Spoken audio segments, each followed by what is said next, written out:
Yes. Okay. Good evening, everyone. Welcome to the Design Advisory Panel meeting for February 25th. First question, sound check. Can everybody hear me okay? All right, perfect. Yep. My name is Charles Carroll. I'm the chair of the committee. So we have an agenda for this evening. First item is call the meeting to order. So I'm officially calling the meeting to order. And just a reminder to everyone that the meeting is recorded and it's also live streamed to the public. So you're on candid camera. Item number 2 is adoption of the agenda. I don't think anybody will have, well, I should presume that. Does anybody have any items they wish to add to the agenda or modify? Seeing none, I'm going to call for adoption of the agenda. All in favor?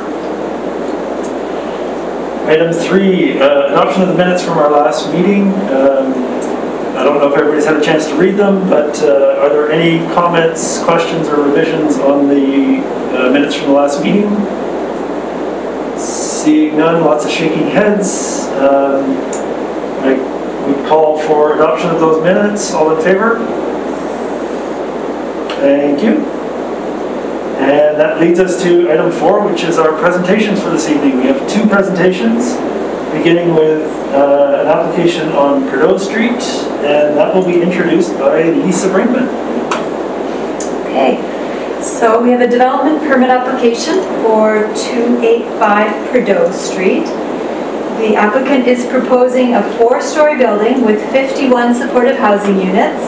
The existing building on the property will be demolished to allow for the redevelopment of this property.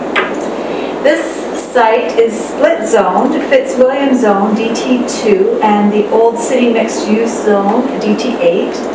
The property falls within the downtown Nanaimo area plan, and DPA 8, Old City Neighborhood, and DPA 9 apply to the property.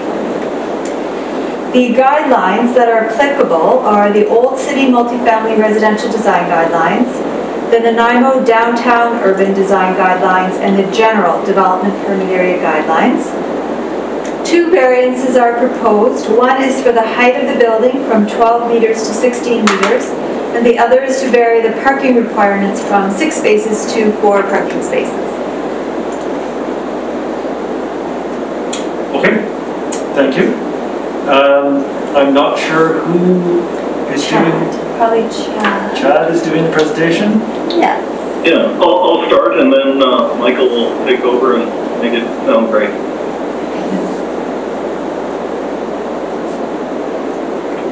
Should I start sharing my screen? You can, yeah, you can share your screen. See if I can figure out how to do that. Wonderful. There it is. Okay. Can you see my screen? There should be a rendering of the building. Yes, you can can see it. Okay, wonderful. Good evening. My name is Chad Zyla, and I'm an architect and associate with Westward. I will begin today's presentation with an introduction to the site and the building, and then I will hand the presentation over to Michael, the project's landscape architect with WSP.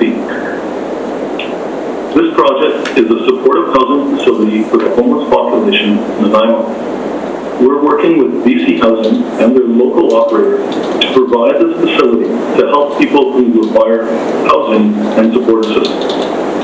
The building will be completed with modular construction from factory-built components that will be assembled on site.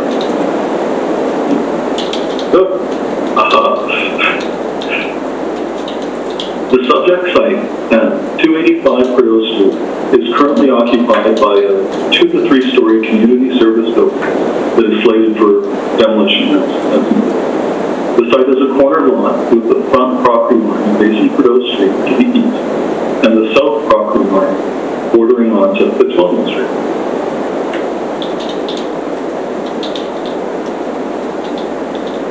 The proposed building use is personal care facility. The building will be 4 stories in height and includes 51 studio units along with support and amenity spaces to be located on the main floor. We have located the building facing onto Prideaux Street to address the street and to encourage a pedestrian friendly environment. fire access is from both Fitzwilliam Street and Prideaux Street.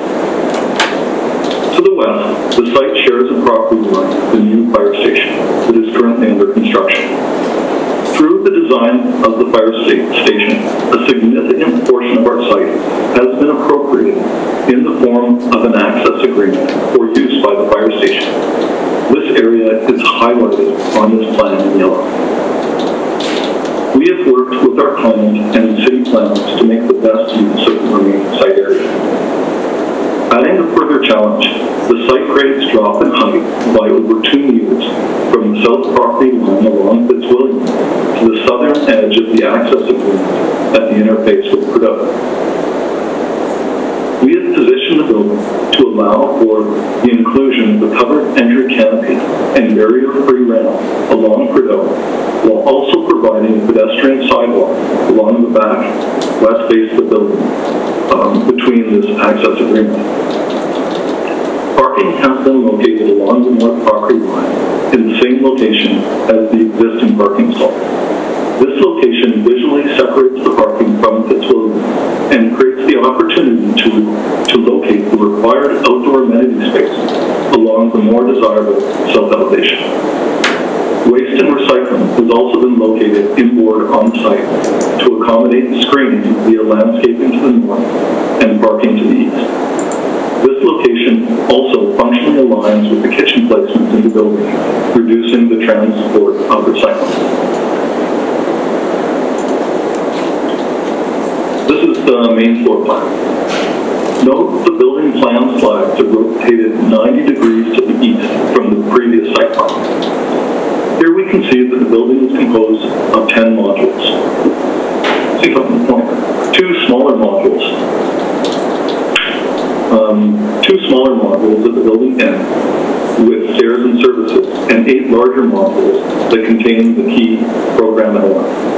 The entrance and support spaces are located at the front of the building, facing onto Prideaux to the east, with the tenant amenity spaces across the central hall. 6 amenity rooms are located on the main floor, with the majority of tenant rooms located on floors 2 through 4. The upper floors are typical in response to BC housing requirements for an efficient, affordable building. This is a view looking northwest from the intersection of Fitzwilliam and Prideaux. The building has been located as close to the street as possible to create an active edge to become part of the lively streetscape plan for the development area. The design offers an entry terrace with canopy above, providing a welcoming approach and high-quality pedestrian environment. The front facade treatment continues along the south elevation, responding to the intersection of Fitzwilliam and Prideaux and the importance of Fitzwilliam Street as a major entranceway to downtown. This is a view looking southwest along Prideaux. The drop in the 4th floor wood panels signifies an area of importance along the principal elevation, identifying the building entrance from a distance. Here we can see that the high-quality materials extend from the front elevation to the sides of the building. We acknowledge that the maximum building height for the zoning is 12 meters. We are proposing a 16-meter 4-story building. The reason for this is because modular buildings are often taller than typical structures in response to the increased depth of modular floor and ceiling assemblies which occur at each floor level, and in response to the site grades. On a flat site, this building would measure just under 15 meters.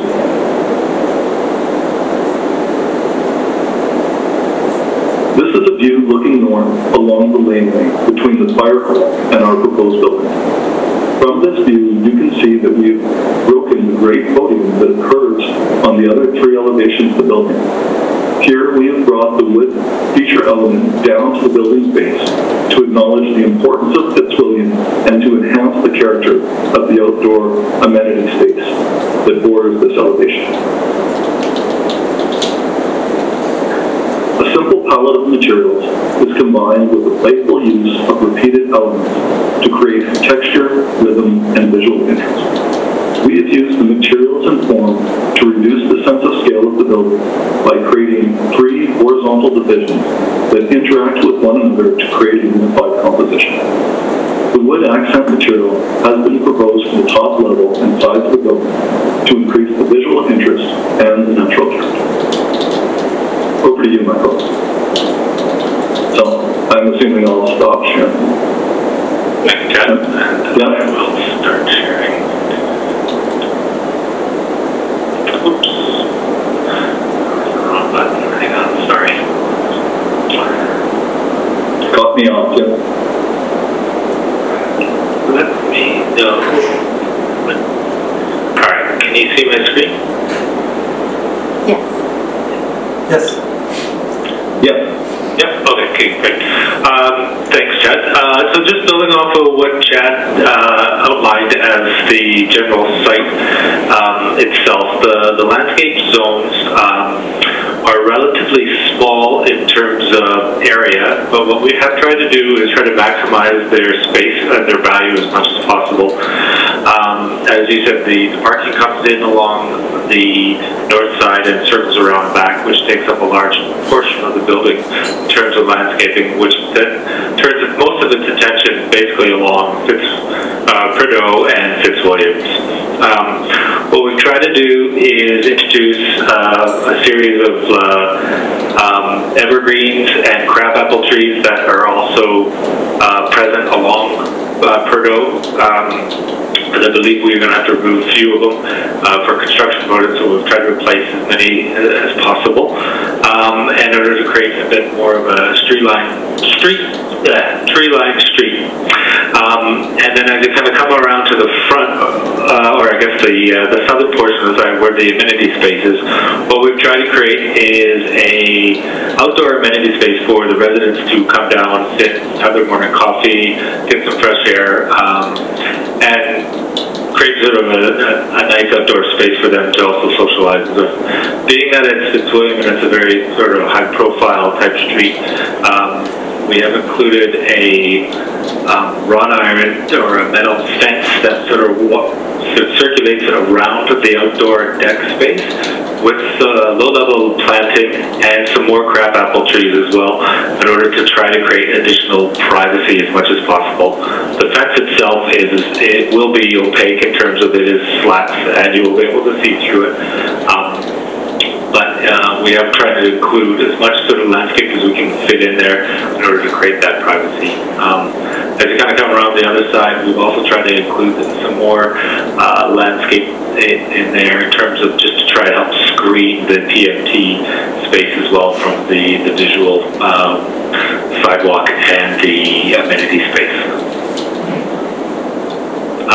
On the north side, we do also have included a small strip of landscaping buffer with a fence along that to provide some screening. We are including some climbers along there as well to help try to soften off this edge condition as well. So this would be a wood fence with some climbers at the base of it. And then essentially we'd a lot of additional foundation planting wherever we can, try to find opportunities. I think one of the additional comments we had previously was to try to include as much seating as possible. We have included two benches outside of the private area, one along Fitzwilliam, one on the back side, and then we have a number of benches and tables in the amenity space for the residents.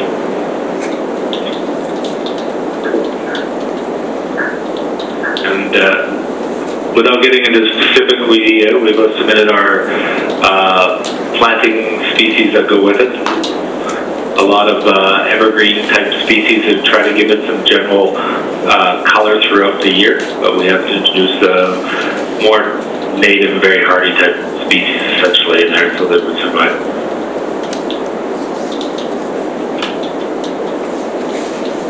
And I think that's really it, unless there's any specific questions. This amenity space here is private. It can be accessed through a gate here and through the main building as well. But this whole space is essentially considered a private space.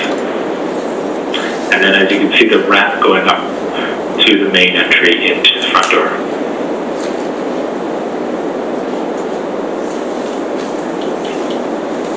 Okay. Chad, did you have anything further you wanted to add, or? No, that's wonderful. Thanks, Michael. Cheers. Okay, I will, first thing I always do, ask panel members if there are any questions for staff. Seeing no raised hands, I will open it up for comments and questions to the applicant. And playing the Hollywood Squares game again, I'm going to start with Tyler.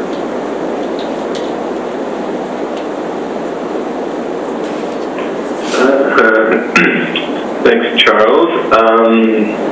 Thanks for the presentation. The one comment I sort of latched onto is the staff comment around consider ways to better differentiate the ground floor amenity area in the south elevation, such as in the change the material or the contrasting color to break the continuous use of wood-like material on this elevation. I was just wondering if that comment has been looked at and ways to address it. Yeah, we heard it, and we've been treating the building differently. For us, bringing the wood down was very important, and I tried to identify that during the presentation, that there is a great podium on three sides of the building, and we wanted to break that on that south elevation to really pronounce the importance of the pavilion. So it was about taking the top band of the building, the top wood band, and bringing it all the way down and meeting the street. Thanks. We're seeing this as an importance more than an issue. Right.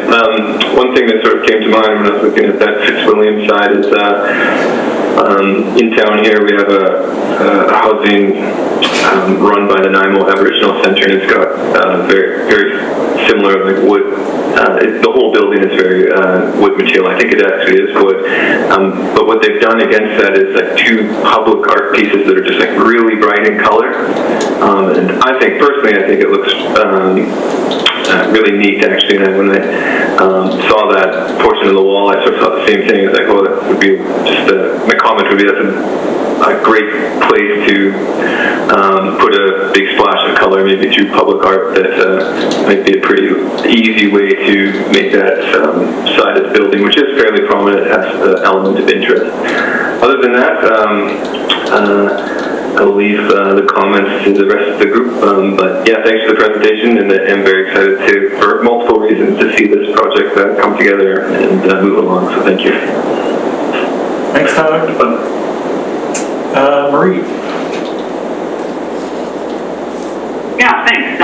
Good to see this project about to happen as well. And it was interesting to sort of see the same building that transported, that we looked at for the project on Nickel Street, transported to a different location.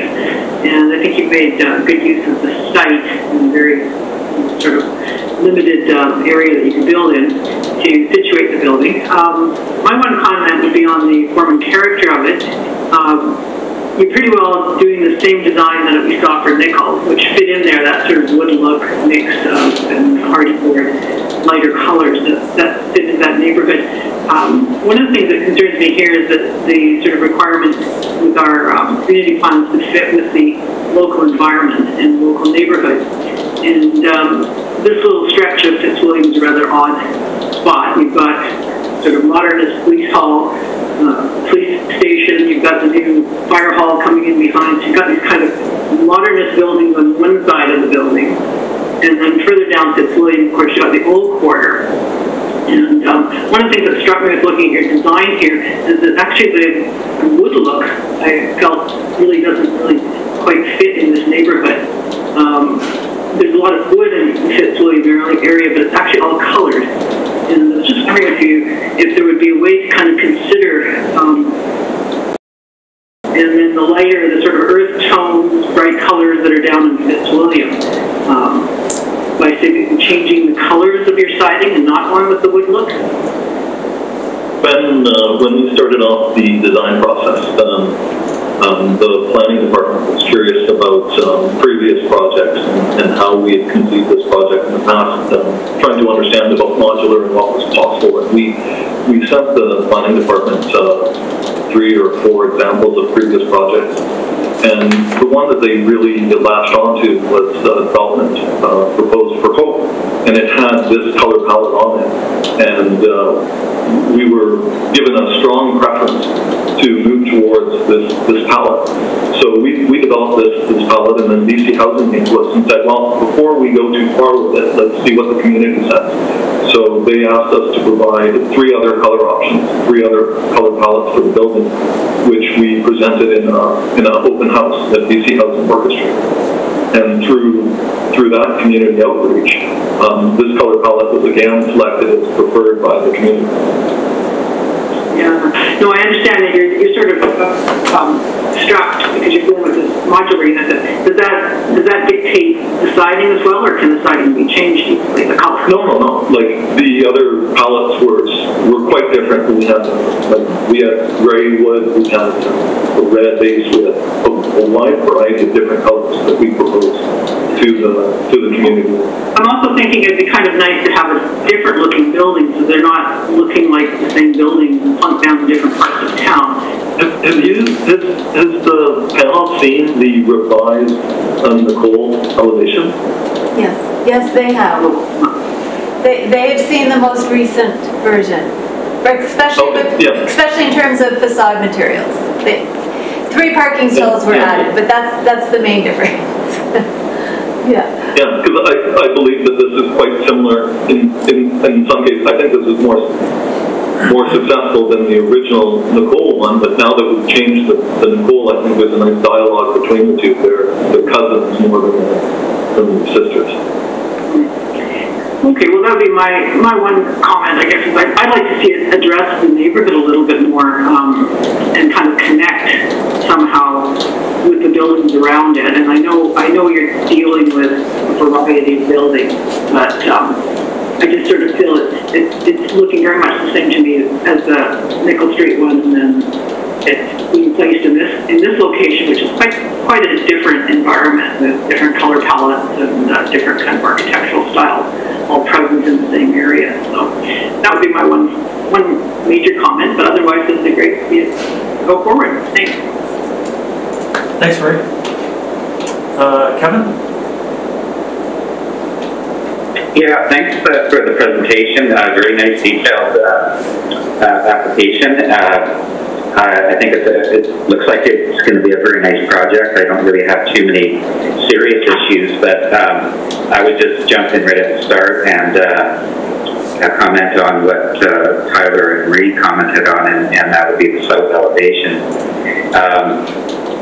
I feel it needs to be, something needs to be done with it just to add a little bit more texture and character to it. Chad, did you consider adding windows in the lofty rooms on the floors of that side, and space that maybe the windows that are in the stairwell, maybe shift them a little bit so they can be equally spaced and have 3 windows going down the middle, and maybe extend the white that you include those windows on the lower floors? Yeah, I definitely, can I share my screen for you? Is that Yeah. Here we go. Okay, so I think the ask is to bring in additional windows in this location. Right when you go into the laundry room, Yep. there's a wall there, because there's the washer and dryer is shifted more towards the back, or the drive aisle side of the building, the west side. And there's the opportunity to put a window in there, and then if you shift the window in the stairwell a little bit so the spacing would be equally spaced, and then take that white boxed out area and shift it to include that you would have 3 windows inside the boxed out area. Yeah, so the comment is about, let me see if I can get another perspective. Yeah, you're asking to extend the white even more and bring in another window and see if we can create 3 windows. Yeah, I don't see any reason why that couldn't be done to further extend that white area. Right now, the wood component is more predominant than the white, and extending the white could be interesting. Absolutely. It's interesting because when you look at that facade either straight on or from down Fitzwilliam, it looks like the wood is somewhat overpowering, but when you look at the one rendering that you've done that looks down the drive aisle, and you see how much of that white material is completely down that side, it looks a little bit more balanced from that standpoint. But I find that when you look at it from other angles, it just seems like the wood is a little bit overpowering, and by doing that, I think that would probably help to reduce some of that wood mass that's there. Did you think about using a different material or color on the, I guess, the canopy over top of the amenity space? Like a different dicta or something like that? Oh, this canopy here. Chad, if you're showing your screen, I don't see anything on the screen. Unless everything else does. I can't see anything either. Oh, yeah. So I'm supposed to hit the share button. Yeah. I saw the blue line around it, and I thought I was sharing it. I apologize. But I never clicked the share button. Sorry about that. As we were talking, I was hopping back and forth between these views, thinking we were, Okay, so previously I was showing an opportunity to extend the white here and to add that window, and definitely something that could study. That's right. And then, it is a matter of whether or not you thought about maybe a different color of wood, possibly, as far as the stain on the materials around the amenity space. That might be the only thing that maybe might take a little bit more of that wood color away, possibly. But I think that makes more reference to the staff comment that they're concerned of trying to relate the ground floor amenity, differentiate the ground floor amenity area on the south elevation. It's something that staff commented on, and I sort of agree with that. That's something you just might want to consider. I'm not sure what you would do there, and whether or not your intent is for the wood of the amenity area to match the siding that's on the building, or whether or not it would be better to have something different there, possibly something very contrasting. I'm not sure. Yeah, we were concerned, given the size of the building, that too many colors would create too much visual confusion. I know you were talking about the canopy before. The aesthetic that we were going for, the intent, was that the grid, the thickness of the grid here was something that was extruded to become that canopy. So visually, we're trying to tie the canopy into that grid as an extension of it. Okay. Yeah, it's just in there, and we'll see what other people comment on that. And obviously, it is a step. You might want to discuss that further. Aside from that, the other staff comment regarding form and character about trying to enhance the entranceway doors somehow. To identify it as the entry. Did you give any thought to that? Yeah, when I heard that, I was thinking about, again, back to the wood. How we could frame, because we started to nod to that entry with the dip in the wood here, and I thought about, bringing an additional wood element down here that maybe went between the door to the adjacent window and just boxed in that area as a bit of a color pop against that gray background. Okay. The only other ones, there's some other staff comments, and that's the screening of the garbage and recycling with landscape elements. And the retaining wall, you're just being that it's a curved wall, right? You're probably going to form that with plywood, I would take it, right? Is that what the intent would be, and have sort of a real urban form to it, or are you going to look at texture? Do you want to speak to that, Matthew? Okay, am I on mute? Okay, sorry. Yeah, at the moment, the idea was that it would be a formed concrete wall where the railing and the metal railing would sit on top of it. It would have to be formed, yes. The plywood on both sides, essentially, but then you've got the railing sitting on top of that. What we did try to do, and you can kind of see it really on your detail, there's a really thin line just at the top, like 150 of the wall, and it's like a little cutout just to try to break down because it's about a 450 high retaining wall. So what we didn't want to try to do is give it a very just sort of cold finish. So the idea is that this little relief gives it a little bit of the texture and a little bit a difference, so it doesn't feel quite as heavy in appearance. Yeah. And are you going to carve it, like to make it smooth, or are you going to leave it kind of a rough, like see the seams and everything?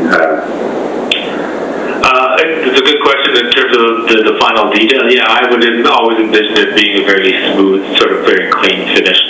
This is, as you said, it's a very urban condition. So what we don't want it sort of to feel like it's sort of backwoods or anything like that. The idea is it's very sort of city facing, with a concrete and the metal fence on top of it.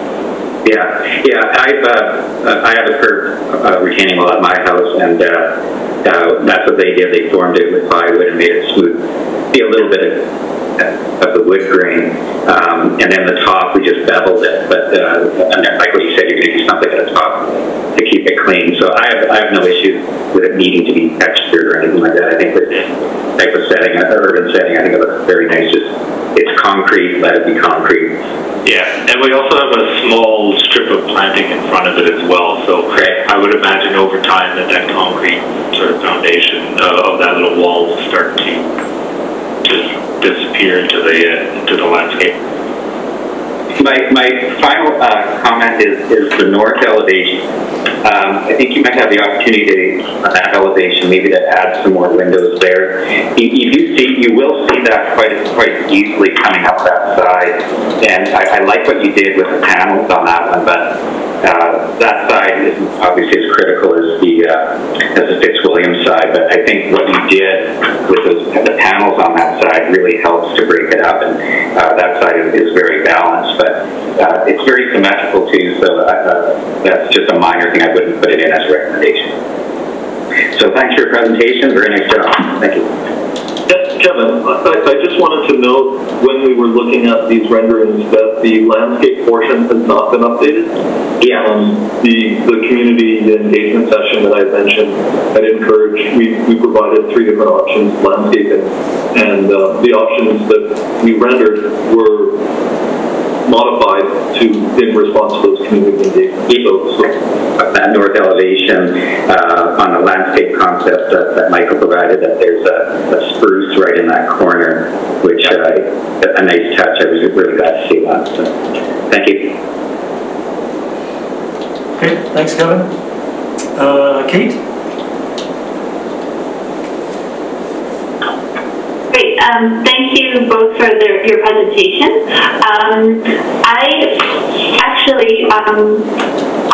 I'm going to comment actually on the building first. I am less concerned with the south elevation, given it's sitting right next to the new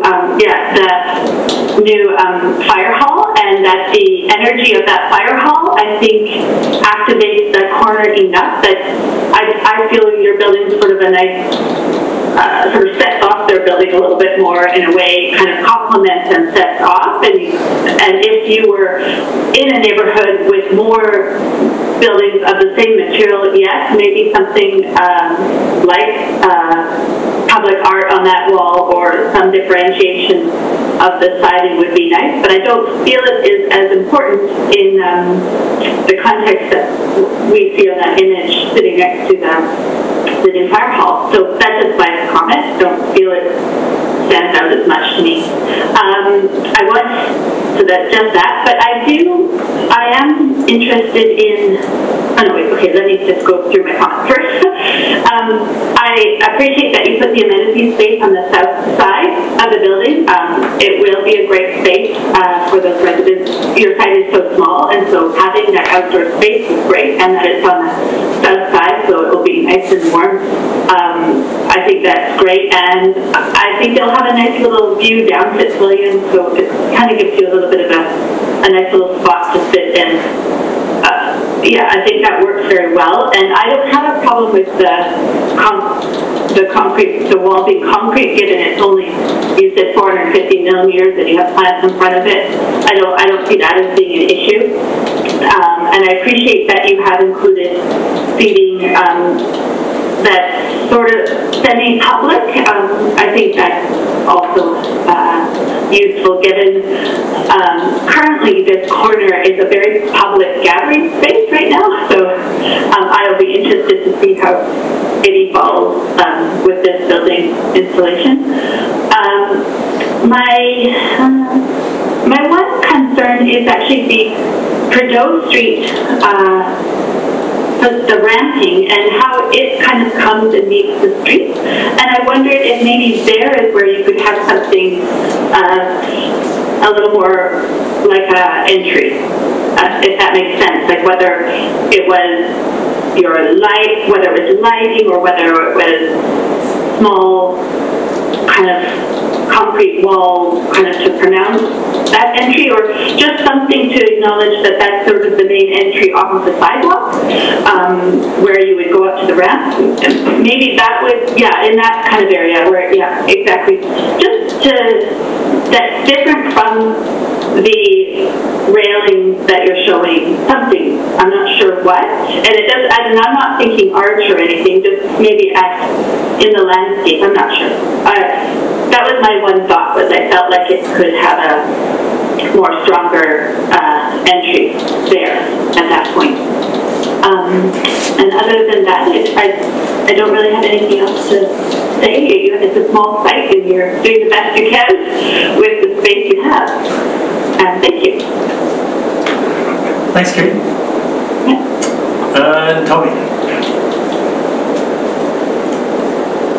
Thank you. It's an excellent project.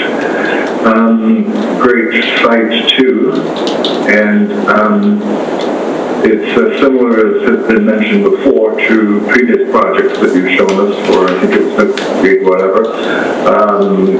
Although I don't recall the rooftop sort of canopy. What you're showing us now.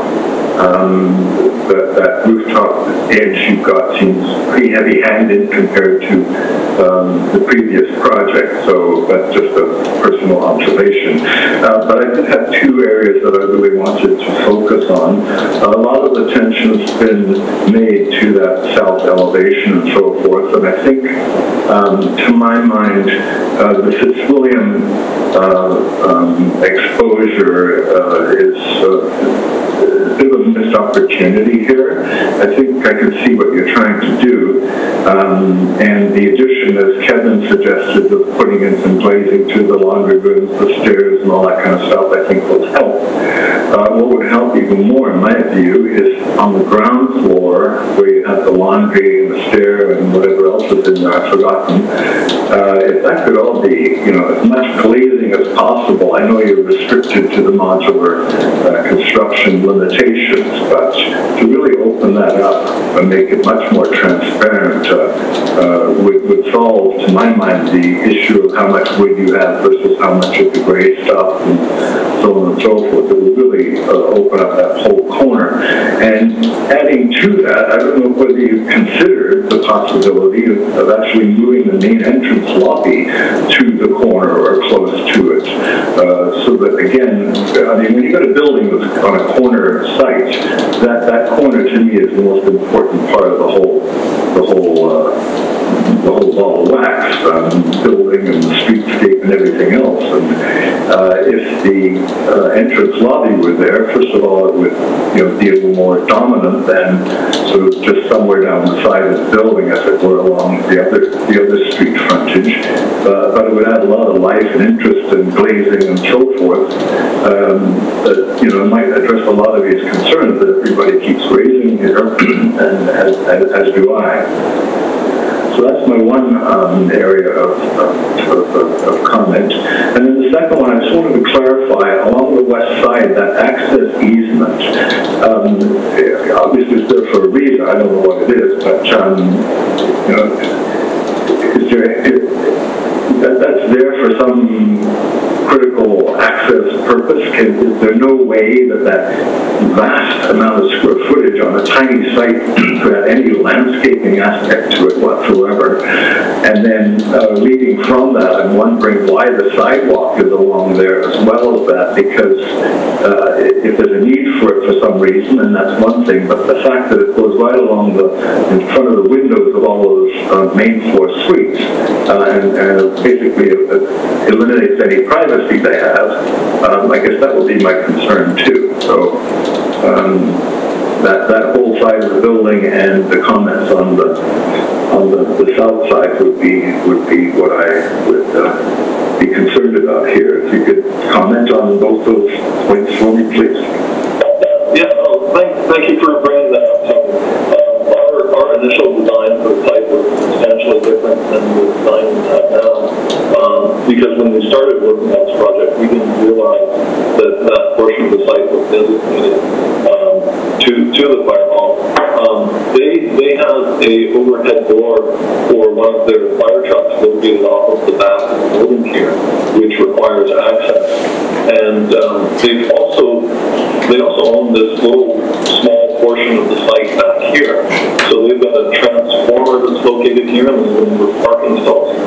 And they require access to those stalls along with the movement from their fire truck, which is, I think, created the agreement, the access agreement initially. And also from an engineering standpoint, my understanding is that all of their utilities are now using this access agreement and portions of this access agreement for water and power. So we kind of got a much smaller stick than we thought. I figured there was a reason for it, but how about for the actual sidewalk that you're adding? So that's part of that too? No. The access agreement ends here. So we have an egress door here, and we have we're imagining that people will want to move towards the back of the side access. We're cycling in that. We'd like to get a buffer between that roadway and our building, so we created that buffer with this sidewalk. We've been working with city planning to accommodate the width of that walk. We've been looking for a minimum of 1,500, and we're kind of acknowledging that we do have a few projections into that sidewalk that we can expect.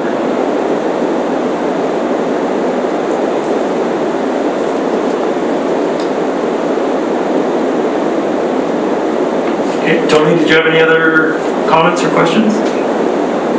Well, no, I guess not. I mean, I don't know why people can't walk on the pavement of the easement access and just keep what little privacy those main floor units have, but I guess technically there are those requirements, and obviously they have to be met. I would like a comment on the possibility of why the entrance is where it is to the building as opposed to, for example, on the corner of the site. Yeah, we were responding to the majorness of the Fitzwilliam Street thoroughfare, and we wanted to provide a little bit more of a private entryway where someone may spend a little more time off of Prideaux. We thought it was less significant, less busy of a thoroughfare, and we thought it might make for a better entryway given the tenants of this building.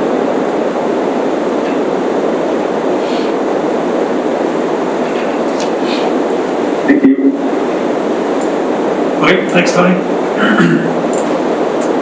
I believe, I can't see everybody on the screen, but I think that's everybody except myself. Maybe Chad could stop sharing. Yeah, Chad, actually, could you do me a favor and stop sharing your screen, and then I can get my Hollywood Squares back again? Yeah, absolutely. And I do, I echo all the comments, questions, and everything from my colleagues, but I'm going to throw another one in the mix.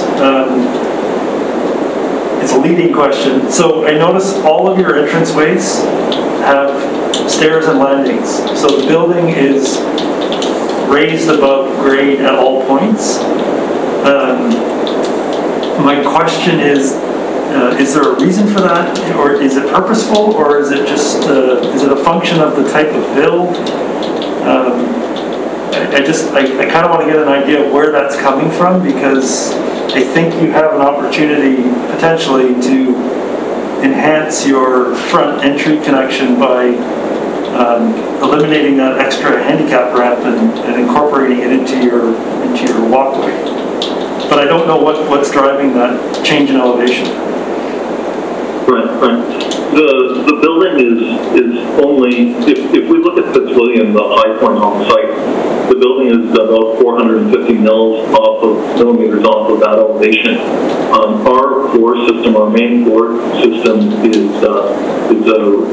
wood trusses as part of the module. We've lifted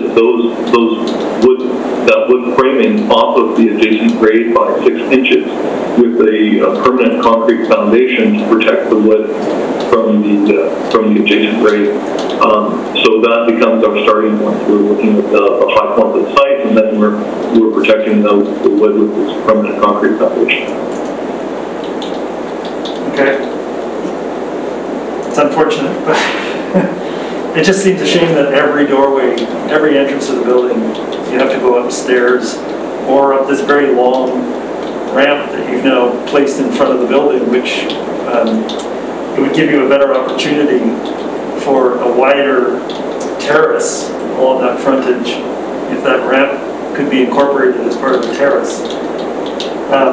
So if you could, I'd encourage you to look at options for putting those joists inboard of your concrete on ledgers or something and allowing the concrete to come up higher, pushing the building down a little bit. Yeah, we've studied those details. We've looked at those details on other projects.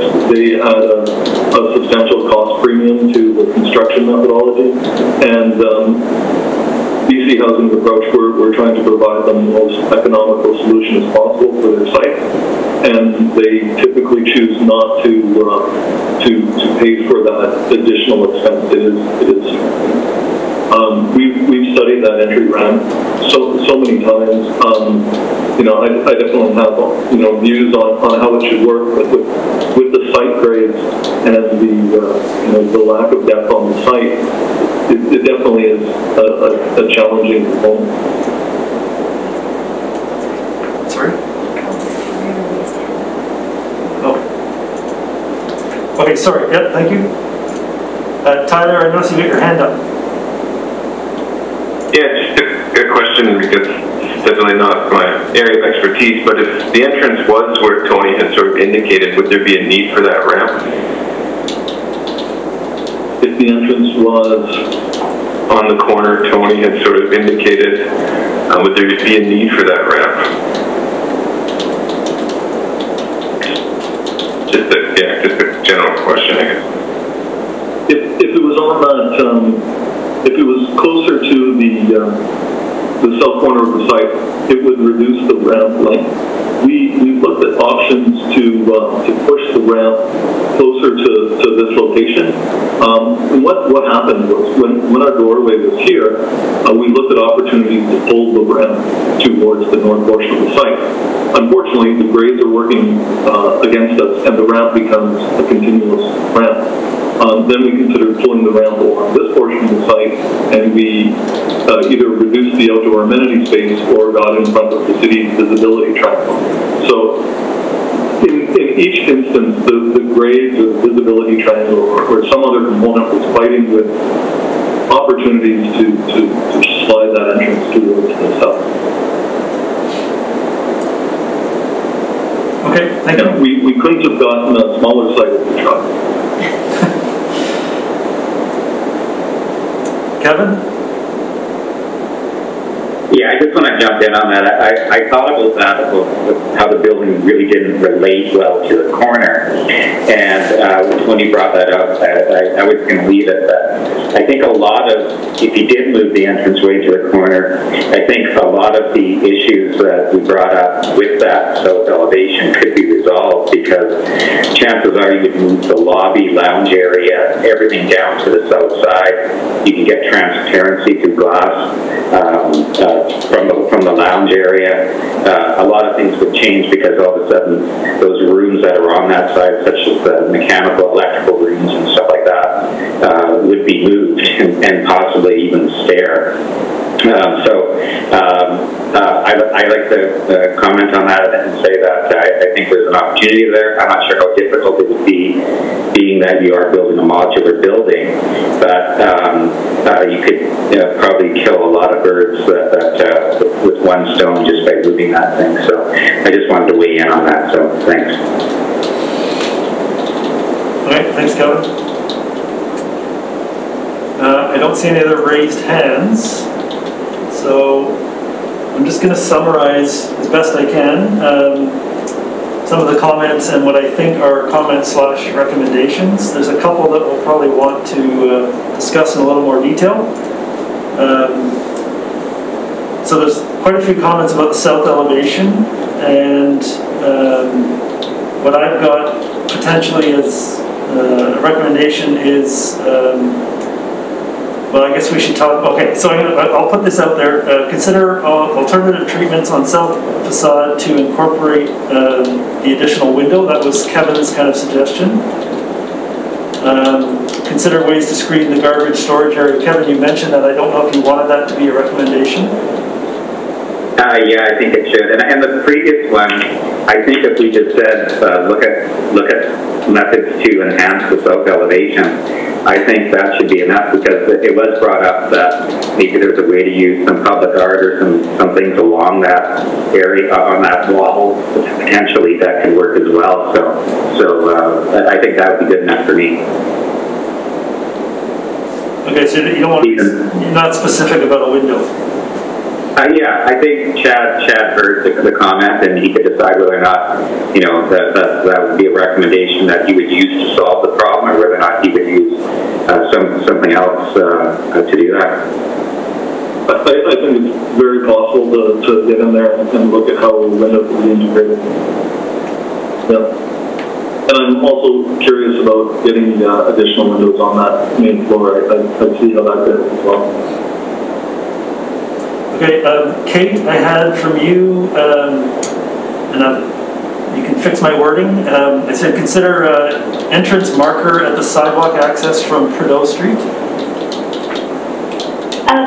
Yeah, or I don't know a marker, but I think the whole discussion that came after too about the ramp, I am just having trouble in general with the entry being cluttered with this big ramp and all the stairs and everything, and I just thought, oh, maybe that could slightly be improved with a better presence where you meet the sidewalk. So however that is, whether it's in the plantings or some other interventions that fit the overall landscape character that they're developing. I'm sorry, I'm not being more clear, Charles. Well, what I'm going to do is I'm going to recommend improve the entry. Yeah, I'm going to see if we're going to include a recommendation about the corner, and then I think that might pick up your recommendation, sort of lump it all together. So yeah, the last one, which it's a big one, but I'll put it out there, is consider opportunities to relocate the lobby to the southeast corner and incorporate more openness and transparency. So, Tony? I was just going to say that, you know, we're not designing the building here, and we're not telling the architect how to design their own building, obviously. But I think the point is that, you know, a suggestion to consider, as you said, relocating the lobby, or adding glazing, or changing the siding, or something to make that south elevation and the whole Fitzwilliam presence and the corner of the building, you know, a lot more transparent, interesting, exciting, whatever words you want to use.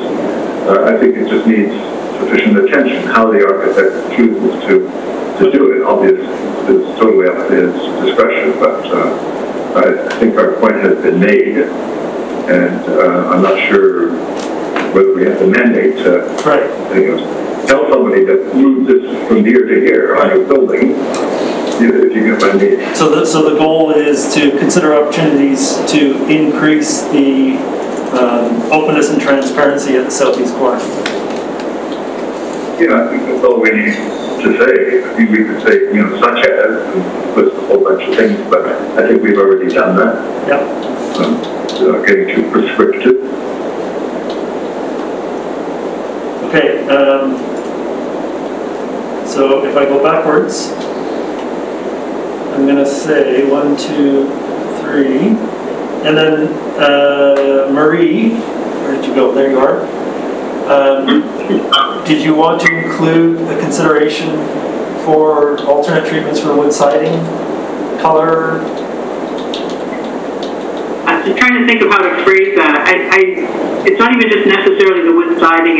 It's finding a way to somehow address the building's presence amongst this. Like right next door, the fire hall is extremely modern, and it's a punchy color.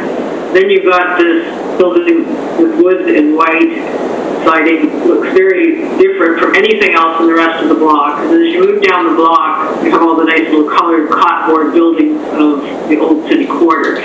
So I'm just wondering if there's a way of aesthetically either adding a little touch of color, something else that's going to kind of punch up that building a little bit and also help us fit in with the neighborhood a little bit better. And that was my one thought was, well, maybe if you downplayed the wood a little bit and added a different color somewhere that's closer to the kind of palette that's happening in the neighborhood, that might do it. I don't want to tell the architects how to do this, but that was one of my feelings. I walked up Fitzwilliam today, and it just, the building's going to really sort of stand out as being quite different on that location. I just thought there's a way to kind of thread it into the neighborhood aesthetic a little bit. I don't know how to phrase that. Any suggestions? Or does anybody else feel it's a concern? Sorry, I'm writing as you're speaking. Tony? I was just thinking that I think what you're getting at is the wood is not quite as hard and urban and contemporary as some of its immediate neighbors. And if I recall from our last meeting, I think it was, where those two large buildings were shown with the comparable stepping of the white and the black. I don't know if you remember that from the last time. Right. That was a very effective way to accommodate what I think the architect's trying to accommodate here, with the breaking down of the scale into the two main parts of the building, simply by the use of color rather than, a wood look. Perhaps that would be an example of how you could do that, but with a little less rustic as the word. Yeah, it's very distinct from the rest of the buildings in the whole neighborhood. That's what, the wood further south, down on the old quarter, but they're all painted in different colors. So that's, and again, I think it's important to have these buildings look a little more difference between them as they're set up around town. So I think you're probably planning a third one on Terminal Avenue, same design or more or less the same modular design. That project is still open for tender. So that might be, so that each of these residents has a kind of a bit different look, and they don't look the same too. Or at least a look that complements their neighborhood. Maybe that's the term we want. That complements the other buildings in the neighborhood.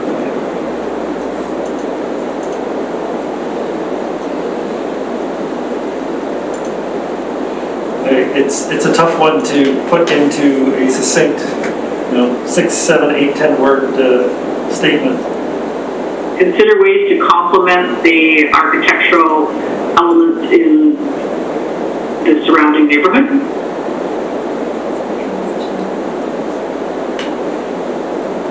Okay. Through consideration of the siding, finished materials.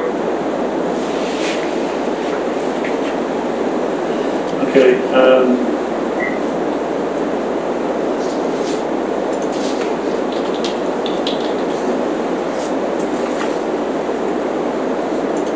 Okay, it's a pretty generalized statement, but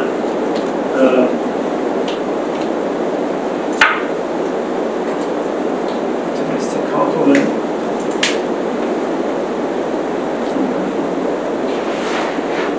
Okay. So what I have, I think, is 4 recommendations. We also have a height variance, so I don't know if anybody wants to, well, I'll get someone to craft a motion and make a statement about the height variance as well. So I think we have 4 recommendations. First one is consider ways for the building to complement the adjacent neighborhood character.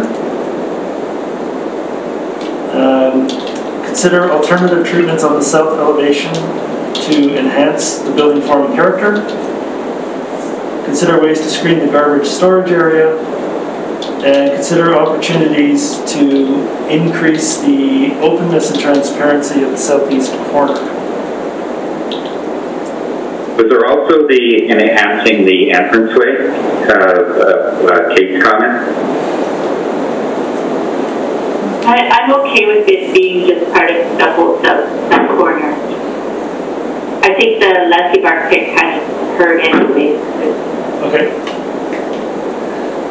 So could I call for someone to propose a motion with those 4 recommendations? Kevin? I'll make a motion to accept the application as presented with those 4 recommendations and support for the variance. Okay, second. And we're not going to include, we're not for the height variance, right? Yes. We're not going to include parking as a comment, right? Right, just for the height variance. And do I have a seconder? I have 2 seconders. Tony, thank you. And any further comment, discussion? Okay, seeing none, I will call the question. All those in favor? And any opposed? I see none. The motion is carried. Thank you.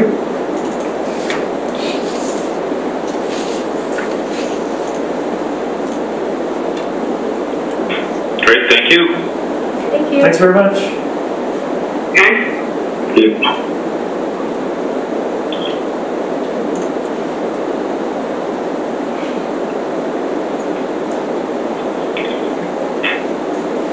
Okay, I go back here. Different screen.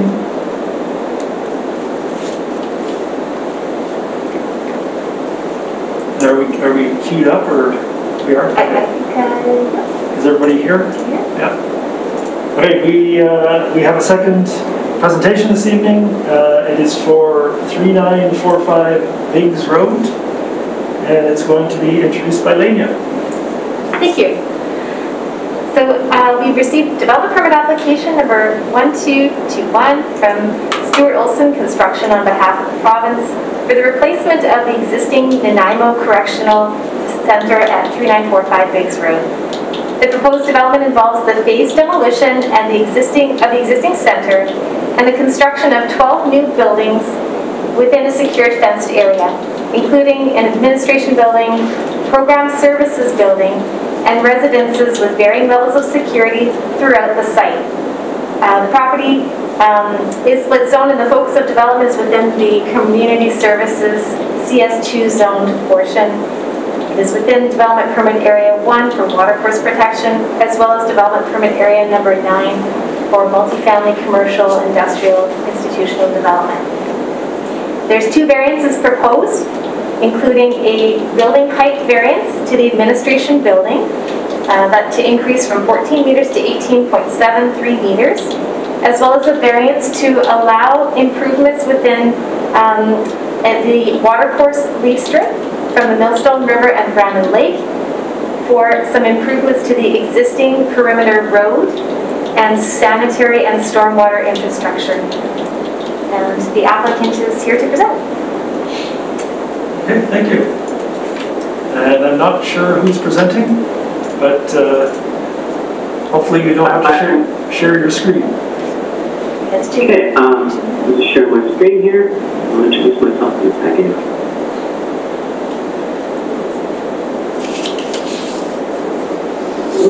Hoping you can see my screen. Yes, thank you. Oh, Just pause for 1 second, please. I would like to have an introduction as to who this is. Yes. Yeah, so before you begin, if you could please introduce yourself so we can get it recorded properly in the minutes. yes, yes. My name is Troy Gill. I'm with IBI Group Architects, and I'm the project architect for this new facility. I'm here representing BC Corrections, who are our client. And so I'll walk you through the project now, and I'll start with the existing site plan. So this is the existing campus. And I'm going to just make sure you can see my cursor. Yes. So you can see the cursor. Yep. Yeah. This is the existing facility at the top of Brick Road being right on this side here, and there's a lake off to the north. And this existing campus is going to be replaced with it's got existing 190 room, and it will be replaced with another 190 plus an additional 12 to accommodate the residents of this facility. One of the first things that I just wanted to mention, when we got into this project, I remember speaking to the warden, and one of the first things they had mentioned to me that they refer to their the tenants here not as inmates, but as residents. And the residents here are going to be here for rehabilitation, for educational, vocational skill sets, and to get themselves organized and ready to go back out in society and be productive. When we looked at this, we really saw this as not a little correction prison or as a little village, but we saw it as a campus, an opportunity to do a small campus where they're here to stay for a certain period of time and get those skill sets that they need to go back out to society. But we also had to really balance this with the fact it still was a corrections facility. It had to be secure, it had to be safe, it had to provide all those other things that you would typically see in a corrections facility. So just keeping that in mind, and as we've been working with BC Corrections, we really tried to push the envelope, and I think you'll find that we really have done that, and have gone as far as we can to relax some things, but still maintaining that level of safety that we need to. The first aspect of the existing entry was right here off of Briggs Road, right up in the front. And this was the main part of the campus, and there was some housing back here, and then back in this zone there was some sheds and workshops and stuff back here. I'm going to go to our landscape plan, and I'm going to let our landscape architect speak in a bit as well. I'm just going to zoom in on this.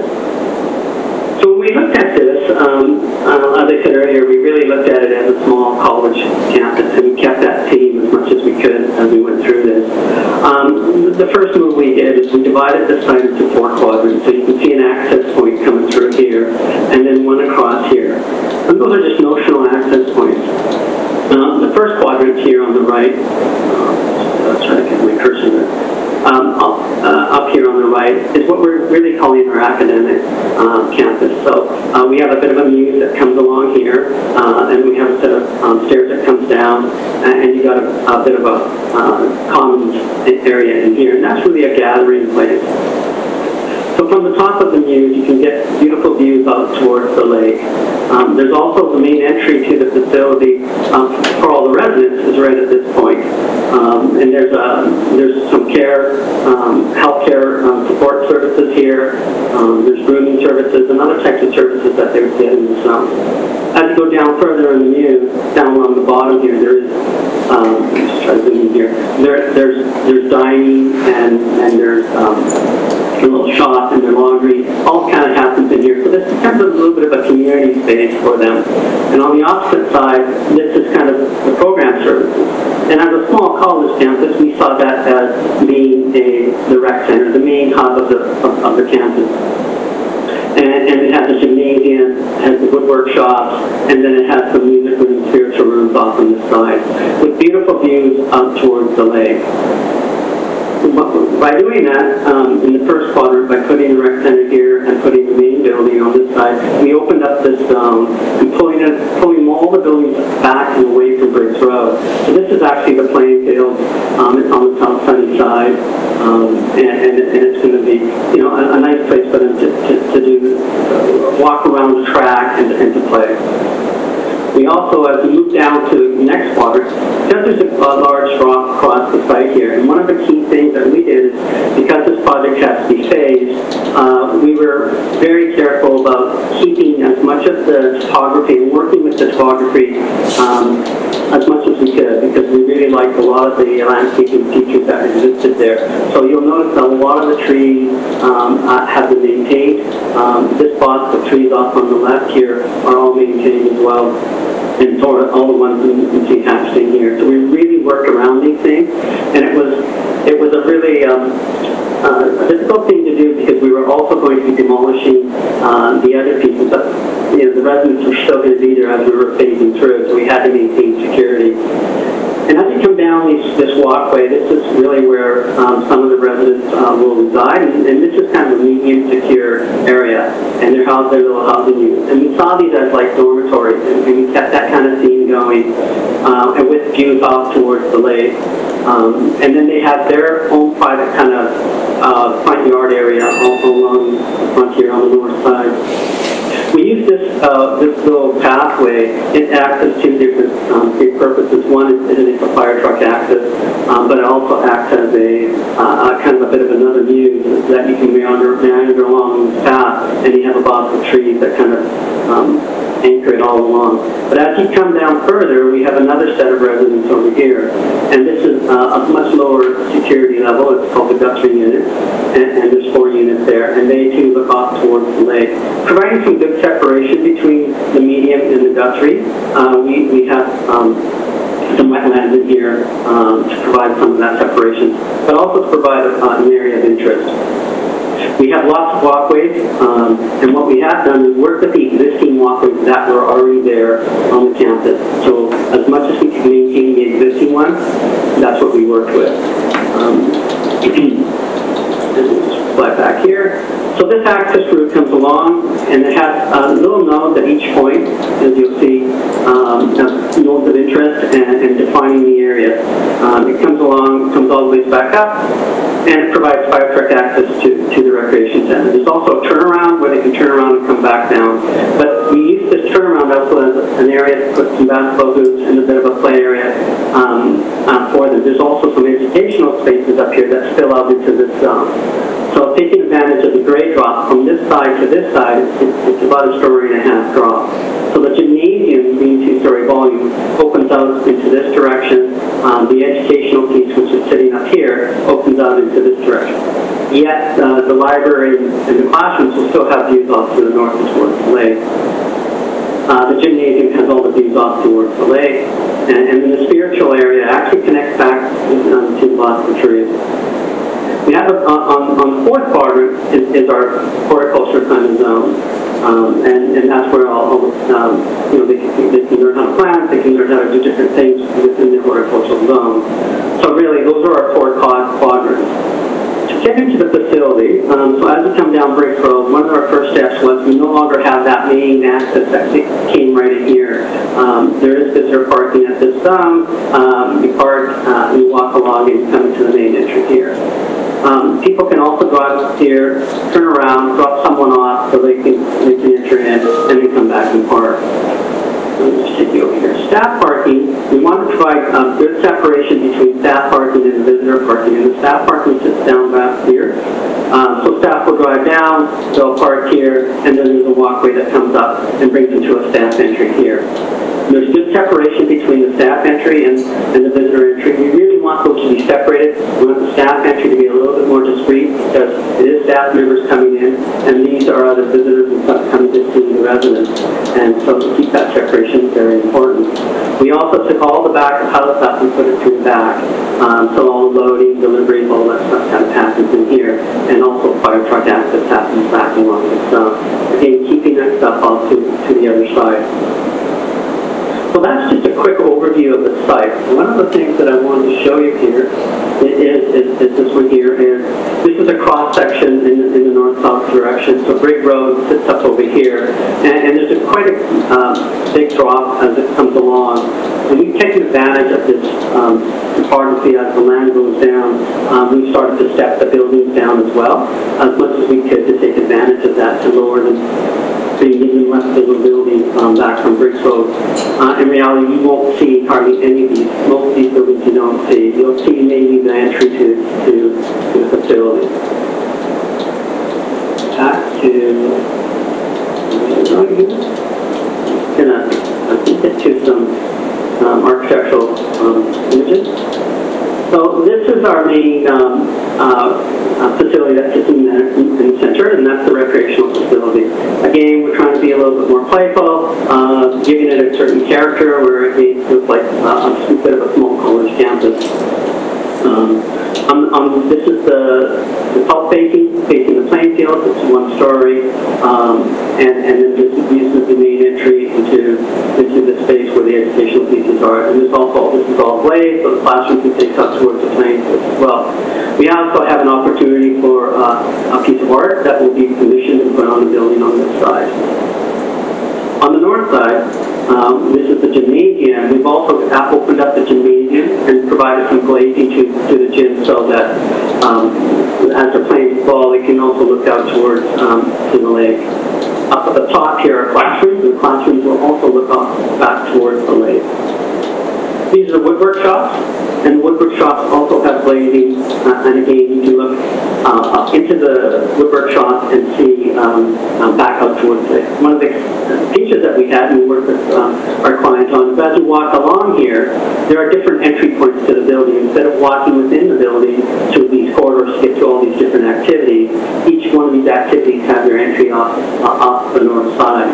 So you have an entry into the rooting area, an entry into the weight room, an entry into the gymnasium, an entry into the music room, and into the multi-purpose room, and then you have an entry over here into the spiritual space. So that was very important to us to be able to keep them active and for people to see people coming in and out of buildings instead of having it all within these corridors.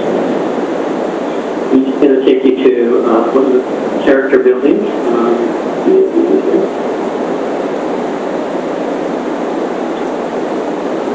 So we really wanted to build our theme around Coast-Salish architecture. So we did some research on Coast-Salish architecture, and this theme comes, and I wish I had the image up here, but I don't, of one of the huts and stuff that we saw in the Coast-Salish facilities. And it's a very old facility. And so we played off of that. So here you can see from this point up, this is our horizontal siding.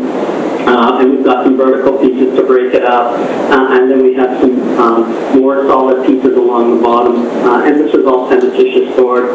We also did a very playful sloped roof, bringing in some skylights, and then we played with the columns a bit as well, on both sides, putting in some round columns. And then at the entry points, and to identify each one of these buildings, and as I showed you before, there's 3 for the medium and there's 4 for the Guthrie unit. There's an opportunity for them to have a piece of art there, and each resident can themselves create a piece of art to identify their home, or they can have a piece of art commissioned and put there. Again, giving them the opportunity to do some of the things that they'd like to do for themselves and identify their space. We also have a planter box set up in front here where they themselves can plant whatever they like to plant in front of their home. So as people walk by, they get that opportunity. All of this is their main association space, so it's their daily activity space. All faces out towards the view, and again has the slope ceiling. Our materials a lot of them are in the gray tones, kind of that Coast-Salish gray architectural look. But what we did do is all the soffits and all the interiors and the columns are brown wood finish look and color. And the reason we did that was to contrast the two. So as you're walking into the main association space and you look at the solid soft brown wood, but as you come out, you've got the gray tones. And especially in our climate, it really does play off well. I'm just going to show you one more. So this is the, let me do this one up here. So this is one of the larger facilities. And this building here is where the secured inmates can stay, or residents will stay. So there's 3 different levels. There's the secured, medium, and guthrie. So the secured ones are in this space here. And we put them here. They don't face Briggs Road. They don't face parking. They do face off towards the lake. And working with our client, which they've been great on trying to find ways to make this a better experience for the residents, we were able to make each one of these is a dining area for them. So there's a housing unit on this side, there's a housing unit on this side, and that's their dining, and that's the other dining. And then in the center, there's a shared dining. This is all glazed, and it all looks out towards the lake. One of the key things for the residents here, having that access to the natural light and that connection even with the lake, really is great for calming and giving them the ability to rehabilitate and save. And just kind of be connected with the outdoors. And that was one of the themes that we try to do throughout here. This is the main dining hall for the entire campus. Anyone from any of the other facilities can come here and dine. We did, again, that's the same kind of slope group that you saw on the other medium one that I showed you. We did something a little more playful with the facade, and then we have glazing all here. And this sits up high on the ridge and looks back out towards the lake and looks out towards to the west. Okay, and then the main entrance is here. So this is the main entrance, and you see part of this from Briggs Road, and this starts to drop off quite a bit. So we have a nice dark brown kind of, and this is all natural wood finish. And there's a piece of art that's going to be commissioned in front of this. So that's why you see this kind of simple, solid wood finished with a piece of art being commissioned to put out in front. And the main entrance is right in this. Down here is the staff entry. This is the stairwell, so staff will use the stairs to come up. It's all with glazing, so it will be lit, and it has a covered canopy as well. Again, we're trying to give a hint of that Coach Salish architecture that once you're into the campus, you begin to see more of this as you go through.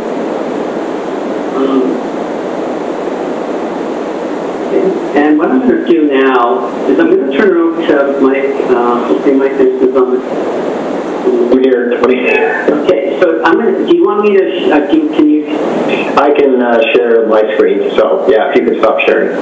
Yeah, I'm just going to do that. There you go. Okay. I hope so. Okay, see. Can you see my screen? Yes. Yes? Great. So I'm Michael Patterson. I'm principal here with Perry & Associates, and I'm with Johannes Petzel, who is an associate working on this project with me.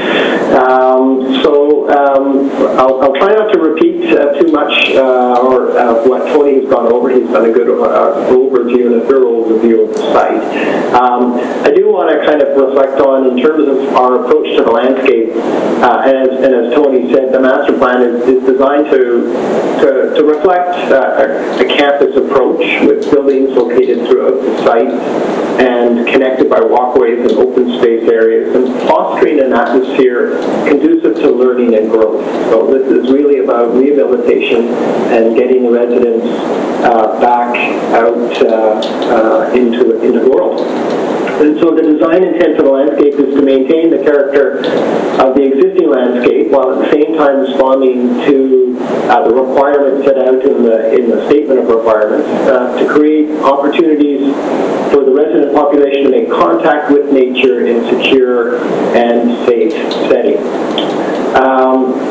So we've gone over the 4 quadrants to the site, and we have responded in the landscape to those different quadrants in different ways. And so we have, with the main building here, we have the arrival plaza, which is the main visitor arrival. So visitor parking is in this area, and then there is is a walkway linking to the visitor arrival area. One of the things, as you can see from the contours on the plan, there's quite a bit of grade change, and some of the constraints for grading are actually with trying to get from one level down to another. So this entry road here is being graded down to provide access to the Sally Port, which is where the people arrive when they're coming to the facility. And so I know there was a comment from planning about making a more direct connection, but we're working with maximum 5% slopes, and we're trying to make everything accessible, so trying to avoid stairs where we can. So arrival, this is the main visitor arrival area. We then have, as you enter the precincts, this is of course the fence, so you can see the fence outline on the facility. And then this is kind of the formal courtyard area.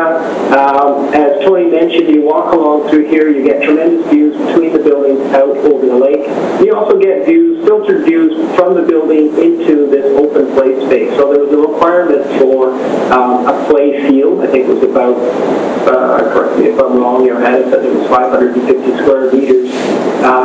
Didn't need to be a formal play field, but it wanted to be a flat, open surface. And then surrounding that is an actual running track. And with the service building here, with the various gym and the other facilities, this is, of course, a strong connection through here. And then again, as Tony mentioned, we sort of got an overlay of programming. We have this fire routes and turnaround, but we wanted to make sure that it also became something that could be usable on a day-to-day basis. And so we've got basketball hoops and berm seating around the edge here for resident population to spill out. I want to just talk very briefly about the parking lot.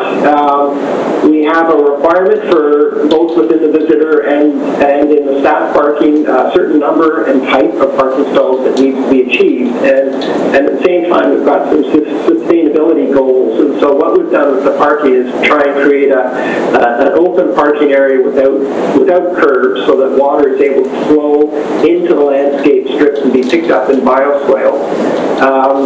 We are working against an ALR boundary, so we are a bit constrained with our parking. And so what we've done is we've spaced large canopy-type trees at no more than 10 meters from the center, so that we can get shading of the parking areas over time as the trees grow. Significant to the site, of course, is the vegetation, the existing vegetation, which, as Tony mentioned, you can see in this hatched tone. So we have these groups of existing trees that we have been working hard to maintain, and so that's been working with civil to try and make sure that roadways where they're going in are far enough away from those trees to protect them. And of course, we do also have been working with a project arborist on the site. I think we are losing in a total 21 trees, 10 of which are either dead, dying, or in poor condition, and we are on the whole replacing with 163 canopy trees. I will just go to the next slide, which really sets out some of the precedent images and gives you a flavor of what we're aiming for with the landscape design. So this image is of a newer facility down in the States, I think in San Diego, and it gives you a sense of what the pedestrian arrival plaza is. Some of these larger concrete elements are used both for seating, but also they double as sort of a vehicle barrier. And then, of course, we have flagpoles at that arrival plaza and lighting to make sure that everything is well lit.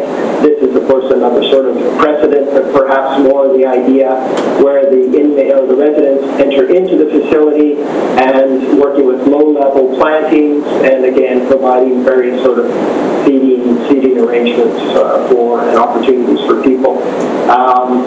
This is that campus-like atmosphere that we were working from, that walkway that heads down towards the lake. We do have that formal row of trees to kind of build on that formality. The stairs and ramp situation that we have to go down from one level to the next is illustrated here. The overlay of the basketball and the fire truck turnaround is illustrated here. And then, of course, the play fields. One of the special parts of the site is kind of the council circle within the groves of trees. And so we have an opportunity for a very quiet space, which is linked to kind of the spiritual part of the central building. And then various other spaces, but it gives you a good sense of materiality for the project. I'll just quickly go through these. So, as I said, this is the visitor parking, arrival walk to the entry facility. There is, as Tony mentioned, a piece of art to be commissioned. We wanted to make sure that views and sightlines are maintained. We also didn't want to encourage visitors to extend beyond this point. They're really coming to here. Beyond this point is for the staff population and for inmates when they first arrive at the facility to come in at the Sally Port. And then you can see this is the fence here, and in the facility this is the main doors for residents to come out, and you can see the sort of the commons and opportunities for seating in through here, supported by kind of a colonnade of trees. The next slide is just the north end of that same main building, and you can see that lower plaza with the outdoor dining spill out in through here. We have an outdoor spill out for off the work room from the D building, and you can see again the stairs and the 5% ramp that have been integrated to bring you down and into this space. And then supported, this is one area where we do have quite a bit of landscape planting that would support and enclose the space to make it a richer planted space.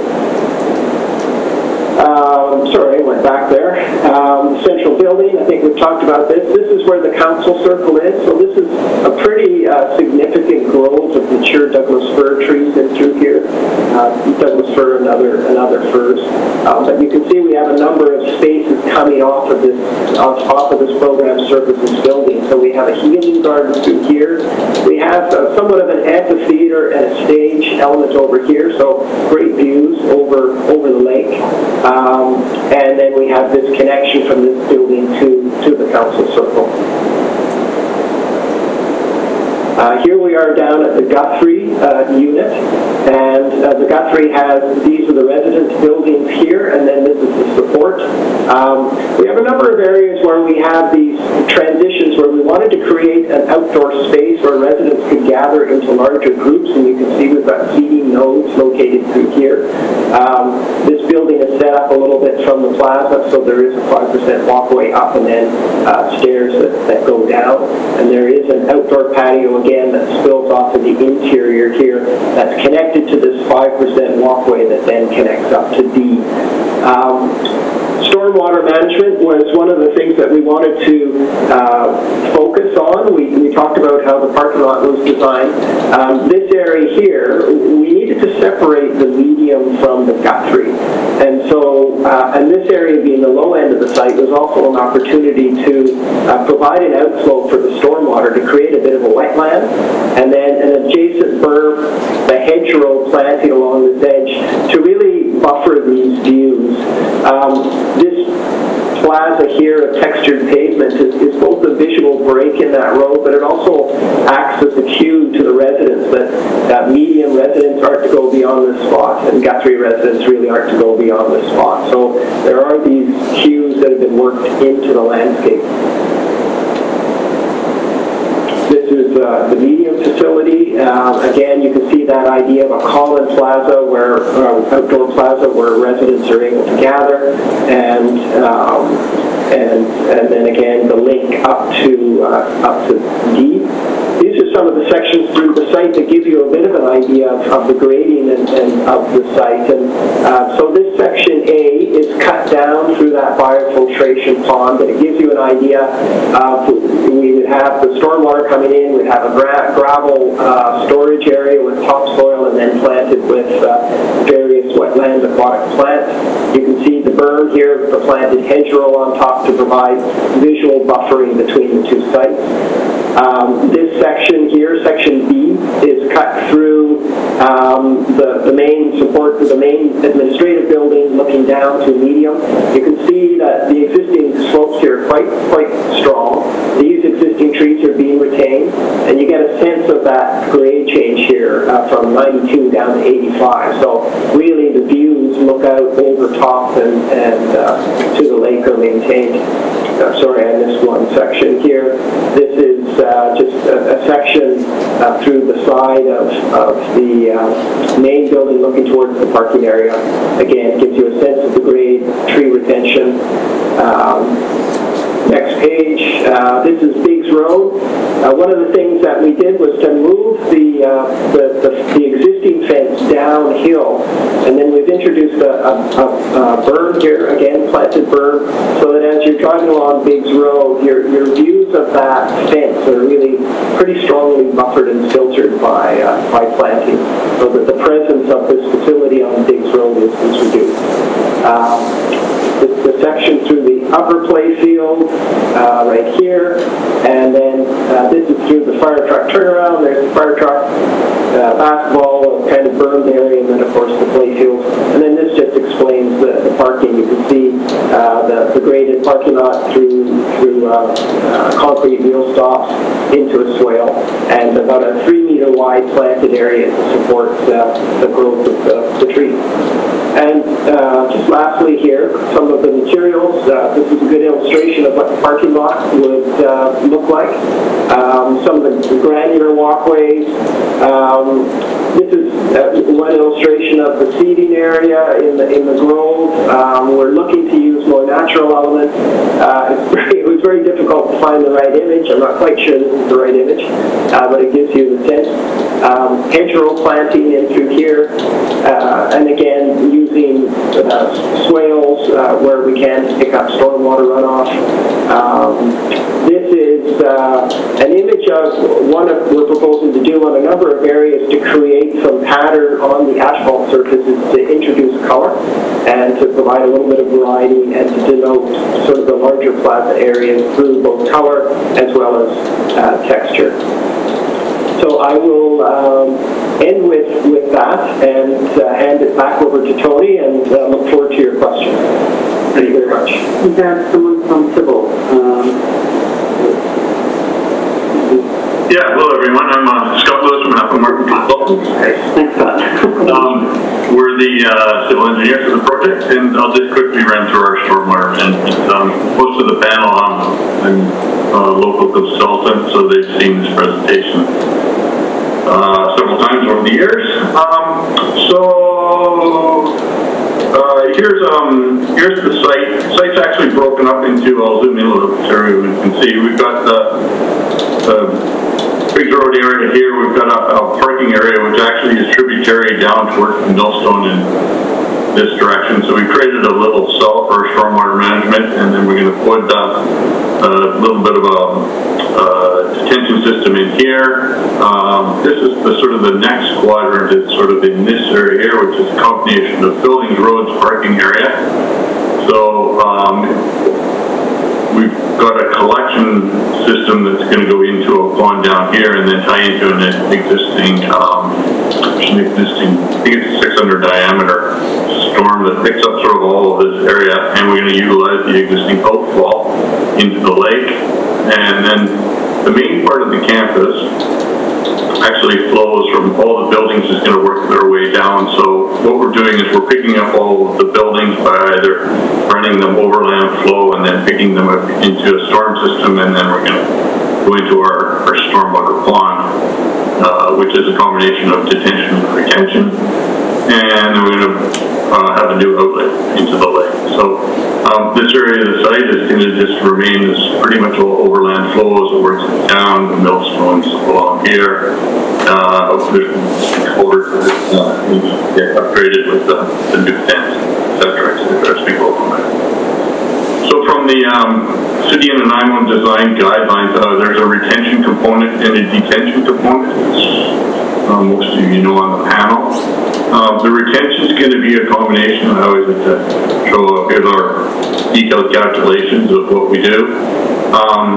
So we have, we're using pond storage volumes, we're using landscape berms for retention, we're using the field for some retention within the soils of the field. We have bioswales and we have general landscaping soils throughout the site, right? And so as you can be aware, it's a fairly large site, and it has allowed us to be able to use very different stormwater management to attain the retention component of the project. Right? And then this is all of our detention calculations, which go through. One of the advantages of this site, which we don't typically get, is we have more area. And with more area of the site, we were able to utilize specifically this one for a large detention pond. So a lot of my stormwater we typically do is within pipes and chambers and all that, but we're going to be able to utilize open ponds in this case, which is a nice change, and it's also going to create a wetland which will actually, it'll drain dry when it's dry weather, but it'll fill up in the storm. And that's pretty much just a basic overview of the stormwater management. So I'll pass back to you. Thanks, Scott. So I'm going to just turn it back over to the chair. Thank you very much. Perfect. I was just going to ask for that. Okay, so panel members, any questions for staff to begin with? I see none. Okay, and I'm going to do what I usually do, and I'm going to go backwards. So, Kate.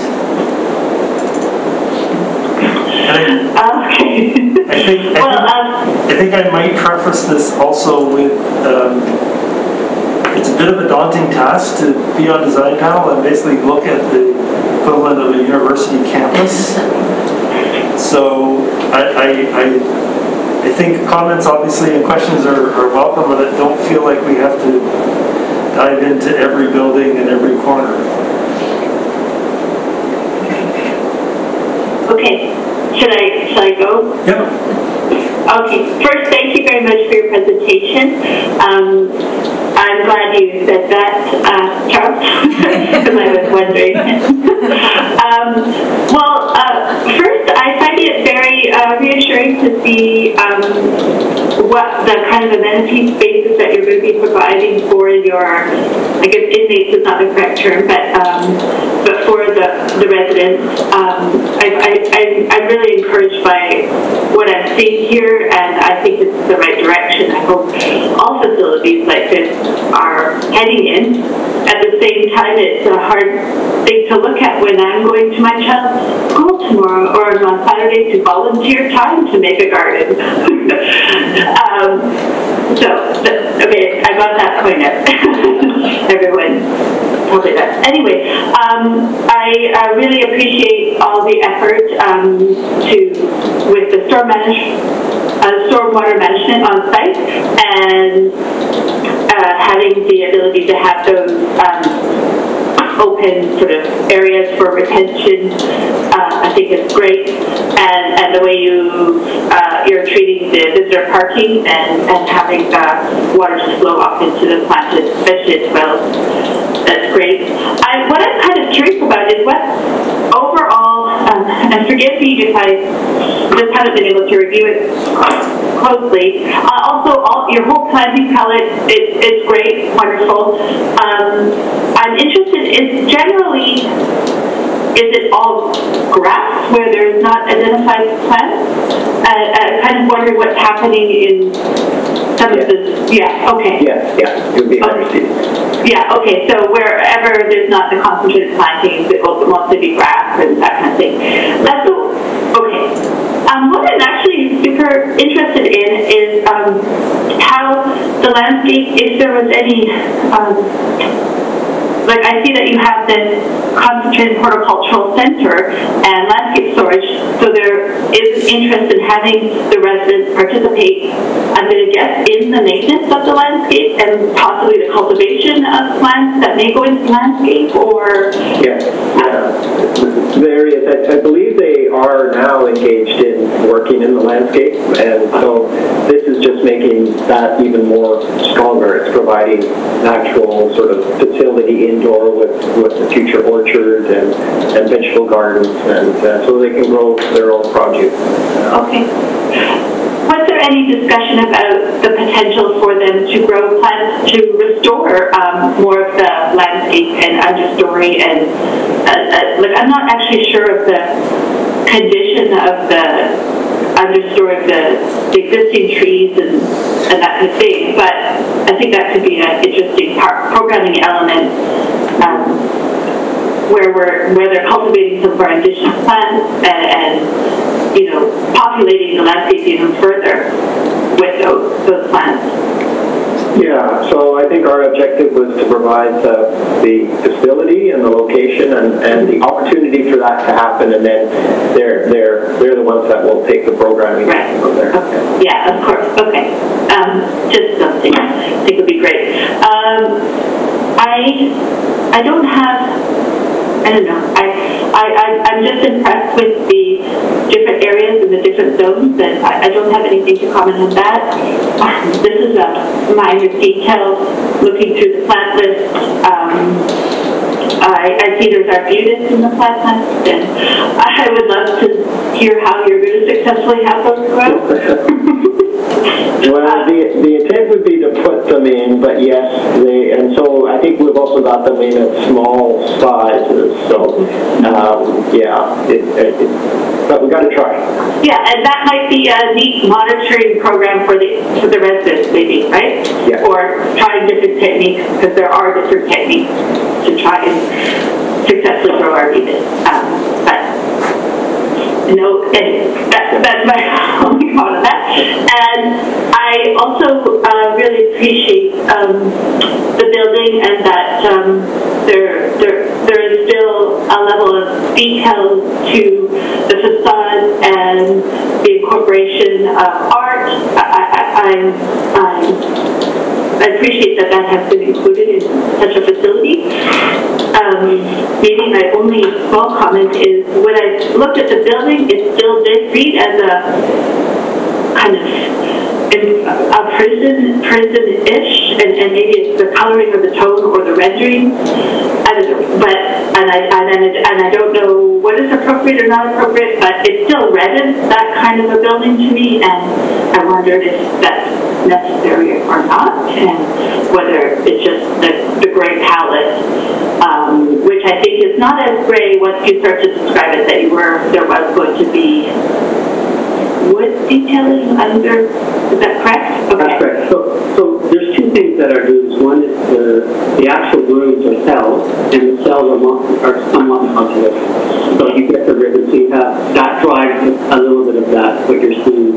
But really, if you look at that wood palette that we have, there's a lot of textures to it because it's horizontal wood siding with vertical wood pieces to it. So we're giving it through that layer of texturing that you can't see. You don't see quite the shadowing in the elevation, but when you're walking around, you will see that. In a prison environment, it would have been a flat wall. And so really our client has been really good about allowing us to do those extra layers of things that we have to be careful of, because they pick at these things and they can damage them, so we have to really be careful how much we do.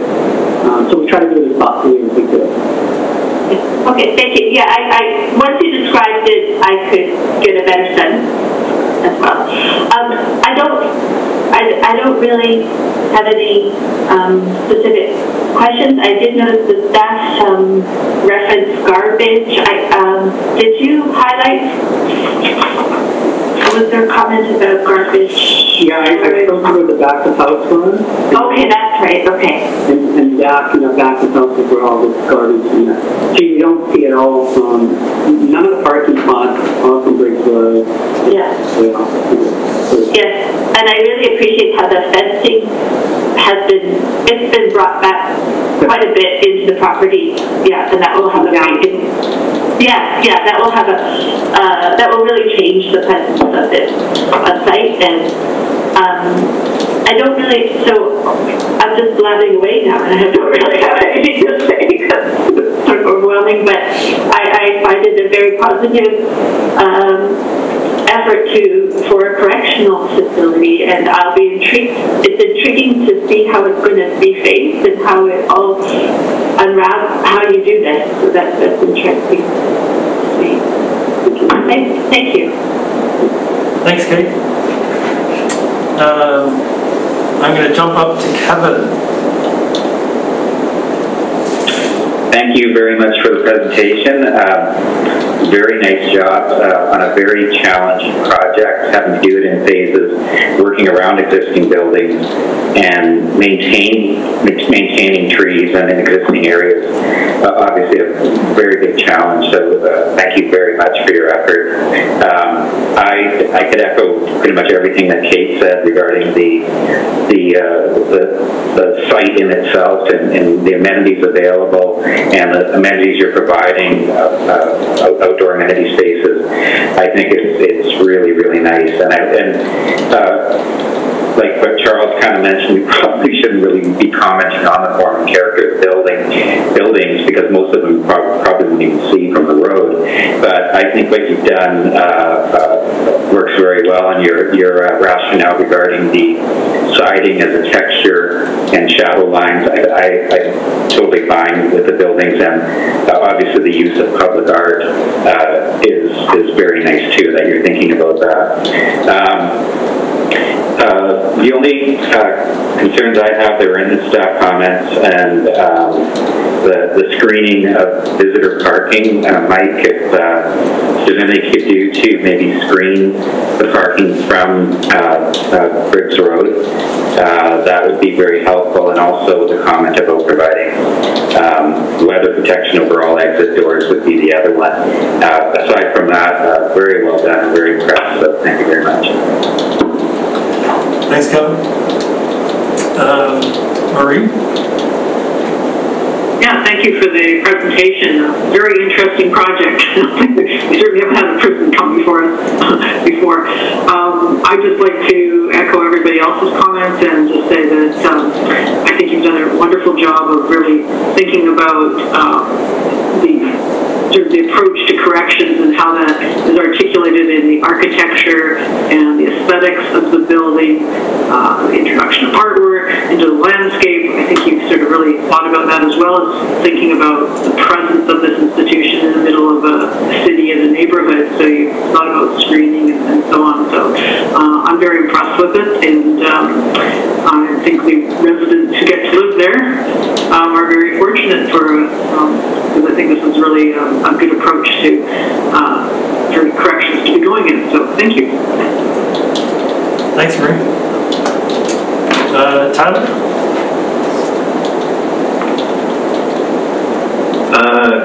Absolutely nothing to add. Thanks for the presentation.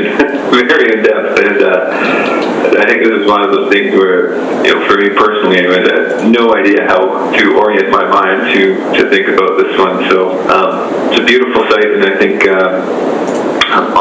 in a beautiful area and on the use, I think you've tried to maximize that. So well done. Thank you. Thanks, Tyler. Tony? Thank you.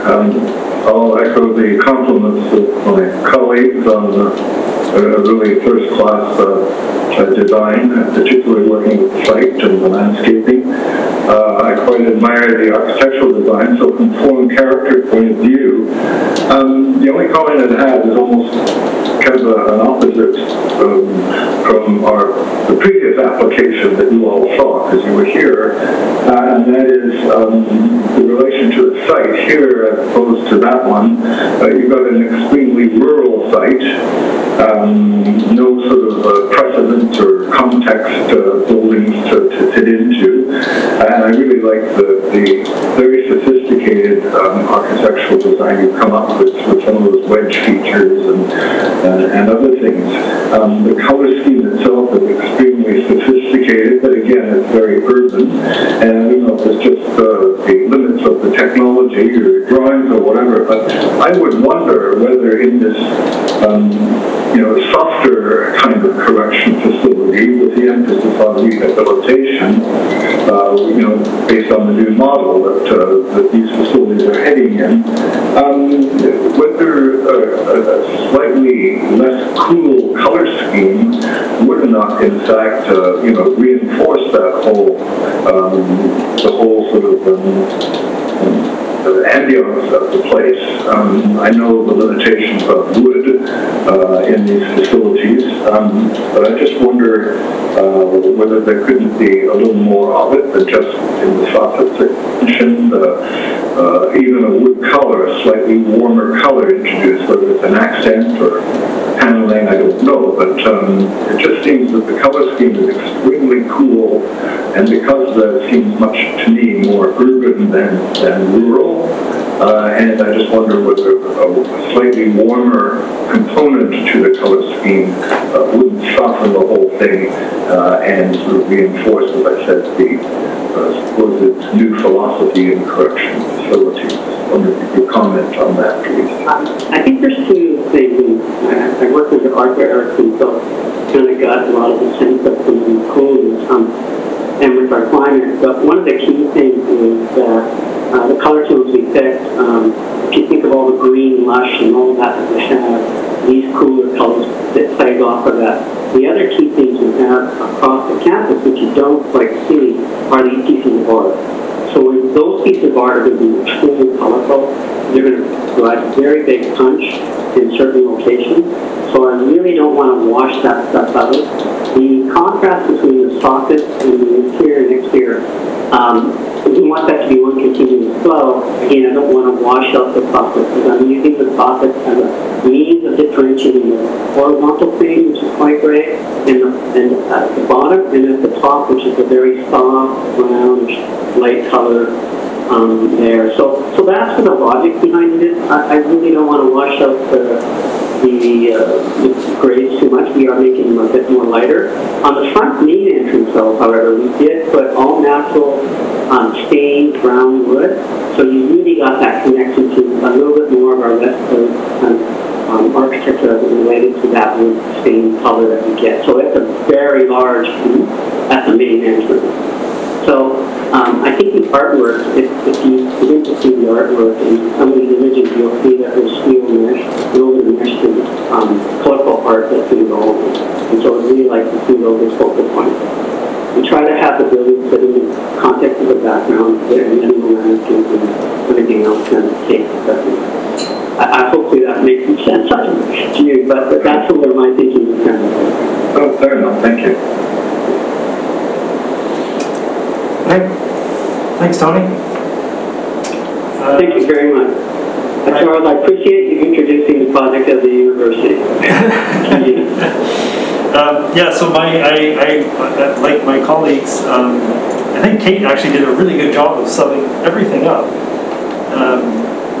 I would just say the same thing, that you've done a very admirable job of not only incorporating this large facility into the existing landscape, but doing it in a way that each of the components has its own distinct character, and you've got the front of house, back of house flow working really well. It's it's a fascinating project, and the scale is just sort of kind of mind-blowing at 8 o'clock or 7 o'clock in the evening. So.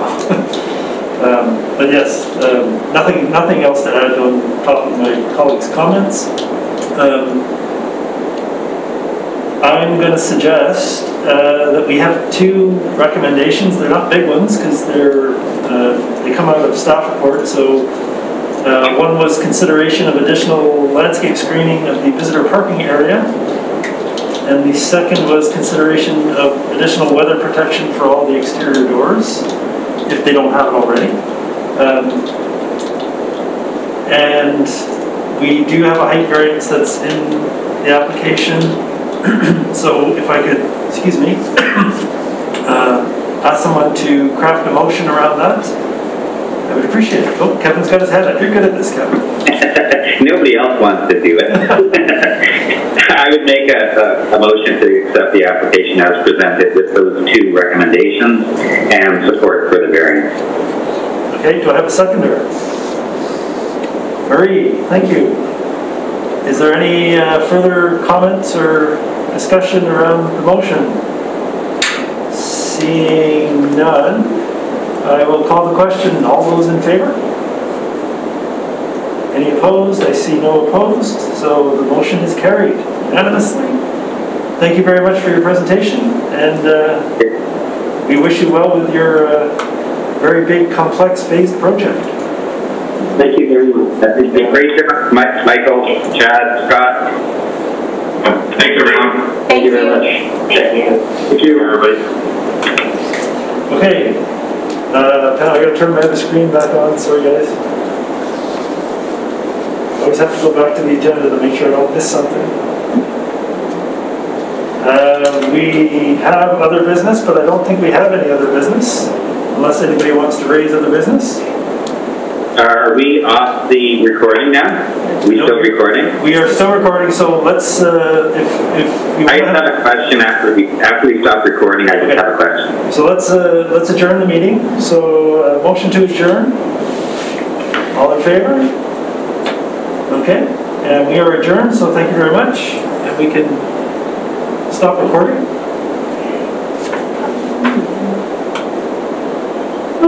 The meeting is over.